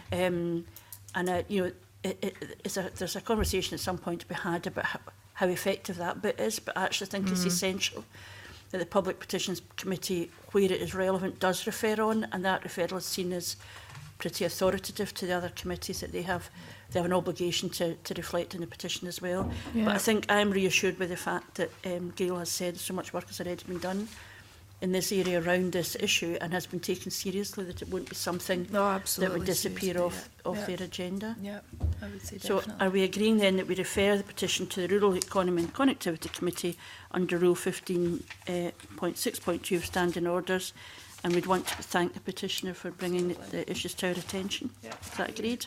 Yeah. Okay, in that case we can move on to the next agenda item, which is consideration of new petitions. And our first new petition for consideration is petition 1753 on a moratorium on the rollout of 5G technology, lodged by William Mercer. The petition is calling on the Scottish Parliament to urge the Scottish Government to support the recommendation for a moratorium on the rollout of the 5th generation 5G telecommunications technology until potential hazards for human health and the environment have been independently reviewed. Our paper for this petition explains that 5G mobile networks have launched in some cities in the UK, including Edinburgh and Glasgow. 5G technology is also currently being trialled in the Orkney Islands. Our paper also makes reference to the Scottish Government's 5G and public health position statement, published in August of this year, which sets out the current advice that the Scottish Government has on 5G in relation to public health. The petition statement concludes by stating that, quote, on the basis of sustained evidence-based research from around the world, the International Commission on Non-Ionising Radiation Protection concludes that exposure to electromagnetic fields below the recommended threshold is unlikely to be associated with adverse health effects in either adults or children. This view is fully supported by Public Health England. However, Public Health England continues to monitor the full breadth of health-related evidence applicable to radio waves, including in relation to base stations, and is committed to updating its advice as required. The advice provided by Public Health England is fully endorsed by the Chief Medical Officer for Scotland, and I wonder if members have any comments or suggestions for action. I think we should write stakeholders, convener, such as Scottish Government, etc., and just gather more information. If we were going to write them, what would they be telling us other than that this is their position at the moment? Well, there might be some further... I'm working on the assumption... yeah. So I'm working on the assumption that there is an ongoing conversation by the Scottish Government with stakeholders, so mindful of this issue about duplicating work.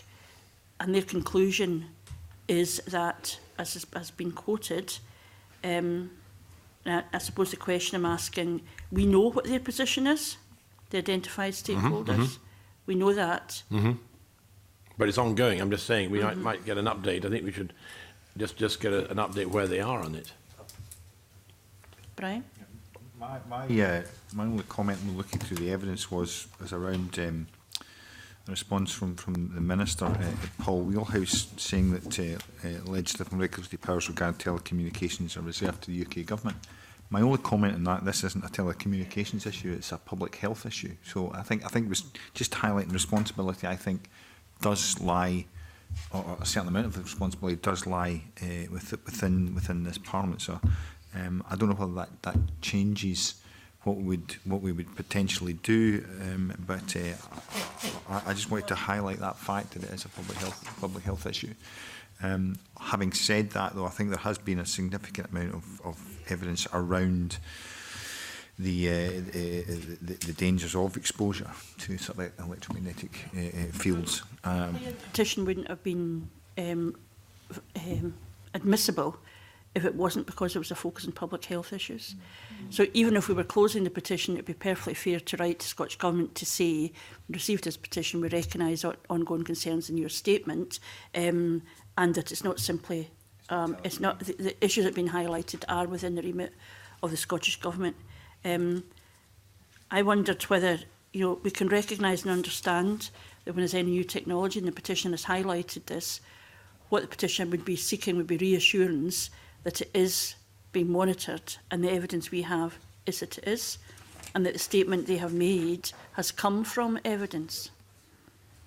And that this may be something that the petition may revisit at a later stage if they feel that commitment is not being carried through. But I think I can only speak for myself. My sense is the statement is clear that they recognise there are concerns, they've tested those concerns, and they believe that there isn't a risk, and that but they continue to monitor the full breadth of health-related evidence. So it's not that the Scottish Government is closing down that discussion.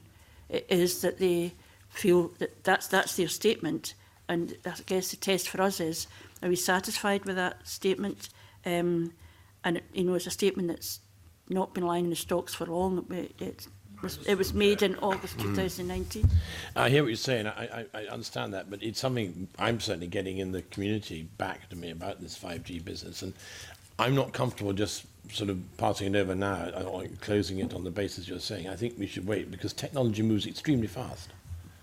But the test, if the government is saying they understand that and they're maintaining a view on that and they're continuing to monitor it, sitting with the Public Petitions Committee doesn't make that monitoring go on any more than otherwise. But we could write to them and underline to them that we believe that the petition has sought reassurance that monitoring is going on. That wouldn't preclude us from closing the petition.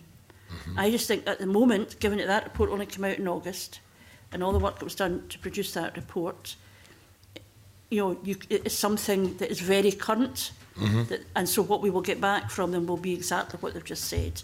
So we need to think about, is this something that, you know, in a year's time, if there are continuing concerns, it looks as if nobody's bothering looking at it, the petitioner comes back, that is obviously, if it was admissible, was something that we would look at again. I think so that but we would write therefore to the petitioner in those terms. We'd write to the petitioner saying this is what we've that we've written to the Scottish Government to highlight this issue of monitoring, that it is within the rights of the petitioner in a year's time to produce another petition, but that we recognise just how up to date this statement is, that this is something they have done. So for us, we would be duplicating what... I accept that. No, I accept that. I'll go with that. Okay, is that agreed? I would struggle to find where we could go with this, to be honest. And I think also saying in the letter to the Scottish Government that while certain issues are reserved, actually the issue of public health is what made this petition admissible. So if that's agreed, we'll be closing the petition under Standing Order Rule 15.7, and we would write in the terms that we've highlighted, and again would emphasise the petitioner would recognise the issues. We take the view that these issues are being monitored, but that there is always an opportunity for the petitioner to bring this back in a year's time. Is that agreed? Agreed. Okay, in that case, if we can move on to the next new petition for consideration, which is petition 1754, on ensure any referendum on constitutional change has a 2/3 majority for it to succeed, lodged by Mark Openshaw. The petition is calling on the Scottish Parliament to urge the Scottish Government to ensure that any referendum advocating constitutional change should have at least a 2/3 majority for it to succeed. Through its consideration of the Referendum Scotland Bill, the Finance and Constitution Committee considered the action called for in the petition. The committee's Stage 1 report on the bill was published last week and concludes that based on the evidence it has heard, it does not support the use of thresholds other than a simple majority. And I wonder if members have any comments or suggestions for action. Brian? Much as I have huge sympathy for this, given that, you know, in terms in a business sense, usually to change any significant change in constitution within a business requires 75% of shareholders. I think the number one, any likelihood that we could get this voted through, I think is as close to nil as you could possibly get. And the fact that it's already been considered by the Finance and Constitution Committee and not acceded to it, I think, you know, as much as I have great sympathy for the petition, I can't see any other way forward here but to close it, I'm afraid. Any other views?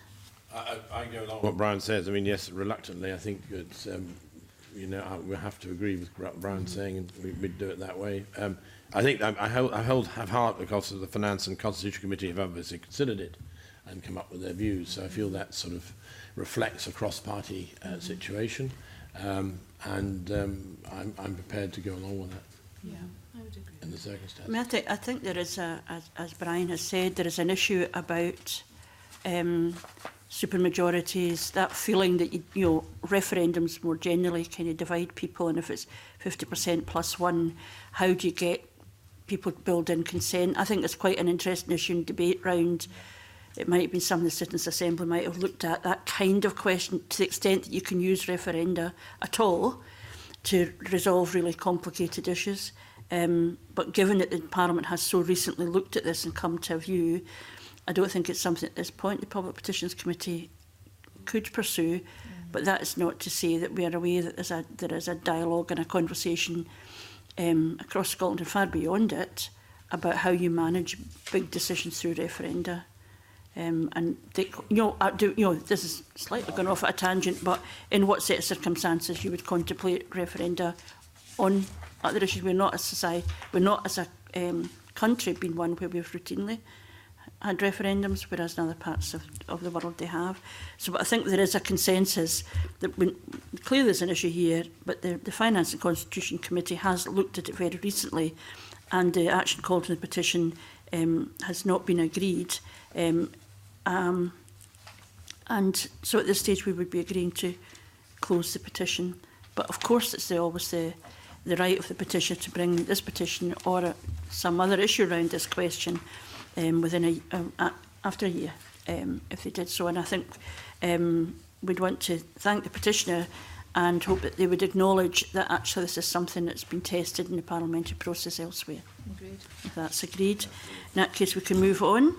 The final new petition for consideration is Petition 1755 on ban all single-use plastics across Scotland, lodged by Stephen Henry. Our briefing for this petition explains that in 2018, the Scottish Government appointed an expert panel on environmental, charging and other measures to provide advice to ministers on charges or other measures which may be adopted to move towards a circular economy. It is focusing on single-use items and was initially tasked with looking at disposable cups. Its initial report in July 2019 recommended a mandatory charge for single-use disposable beverage cups in combination with ambitious targets for reducing their consumption, concerted action at national and local level to tackle Scotland's throwaway culture, including social marketing measures to raise awareness. The briefing also highlights that the Environment, Climate Change and Land Reform Committee is currently considering Petition 1636, calling on the Scottish Government to introduce legislation requiring that all single-use drinks cups be 100% biodegradable. The briefing states that the petition is due to be considered taking into account the report of the expert panel environmental charges. I understand the petition was considered last month and it was agreed by the committee to keep it open and to use the petitioner's asks to inform its scrutiny of the Circular Economy Bill, which is intended to encourage the reuse of products and reduce waste. And I am encouraged, I think, that another committee has proactively looked at this petition ahead of our consideration of it. I think that is a really interesting and very useful step, I think, in ensuring that petitions are fully considered and not just by this committee. So I wonder if members have any comments or suggestions for action. Brian? Well, I think that, you know, of all the petitions, this is a huge, it's also a huge concern, a huge issue. I think that as will be reflected in the amount of time we spent in parliamentary time discussing environment, how we take climate change, the issues of climate change forward. So I'm really happy to see this petition come through. I think, as you've alluded to, the Clare Committee are already doing a significant amount of work in this and have already looked at this petition. And for me, I think the predominance of this work sits with them. And I would certainly refer it to the Clare Committee. Yeah. So we're agreeing to refer the petition to the Environment, Climate Change and Land Reform Committee under Rule 15.6.2 of Standing Orders, and I think we would want to express our thanks to them for their being proactive on this issue and the reassurance they've given that they're going to keep the issues highlighted in the petition open as they scrutinise the relevant legislation. Yep. So if that's agreed, we again want to thank the petitioner. And obviously we will see the influence of that petition in the work of the committee. Yep. And with that, can I thank everyone for their attendance, and I'll close the meeting.